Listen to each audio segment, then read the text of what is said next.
గుర్తు తెలియని నీడ పార్ట్ 3. 3 ఏళ్ల క్రితం జరిగిన హత్య. ఇన్స్పెక్టర్ అరవింద్ 3 సంవత్సరాల క్రితం ఫైళ్లను తిరగేస్తూ ఓ హత్య కేసు కనిపెట్టాడు. అది అమన్ సక్సేనా అనే వ్యాపారవేత్త హత్య. అతన్ని తనే ఆత్మహత్య చేసుకున్నట్లు కేసు ముగించారు. కానీ కొన్ని క్లూస్ చూస్తే అది నిజమైన ఆత్మహత్య కాదు. అరవింద్ టీం ఆ కేసు బందయ్యే ముందు ఫైల్ చేసిన చివరి స్టేట్మెంట్స్ పరిశీలించగా ఒక ఆసక్తికరమైన విషయం బయటపడింది. సాక్షిగా ఉన్న వ్యక్తి స్నేహ అప్పటికీ పోలీసులకు ఎలాంటి స్టేట్మెంట్ ఇవ్వలేదని తేలింది. కాని ఆమెకు ఎవరో హెచ్చరిక ఇచ్చారని, అందుకే మౌనం పాటించిందని ఊహించాడు. మరో మిస్టరీ, అమన్ నిజంగా ఎవరు?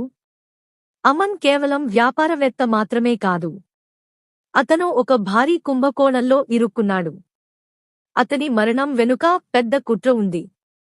స్నేహ ఈ హత్యకు సాక్షి అయినందుకే ఆమెను నీడ తరచూ ఫాలో అవుతూ వచ్చింది. అరవింద్ మళ్లీ రాహుల్ను కలిశాడు. రాహుల్, నువ్వు స్నేహతో మాట్లాడిన చివరి రోజున ఏమైనా అనుమానాస్పదం గమనించావా?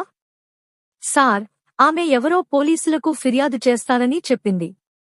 కాని ఆ రాత్రి ఆమె హఠాత్తుగా మృతి చెందింది. ఇది స్పష్టంగా హత్య అని అర్థమైంది. కాని సమస్య ఏమిటంటే హత్య ఎలా జరిగింది?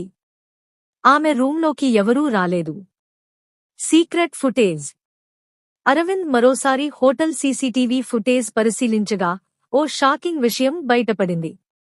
రాత్రి 10:55కి స్నేహ గదికి ఎదురుగా ఉన్న గదిలో ఎవరో ప్రవేశించారు. కాని వారి ముఖం స్పష్టంగా కనిపించలేదు. ఆ వ్యక్తి ఎవరు? అరవింద్ వెంటనే ఆ గదిని తనిఖీ చేయించాడు.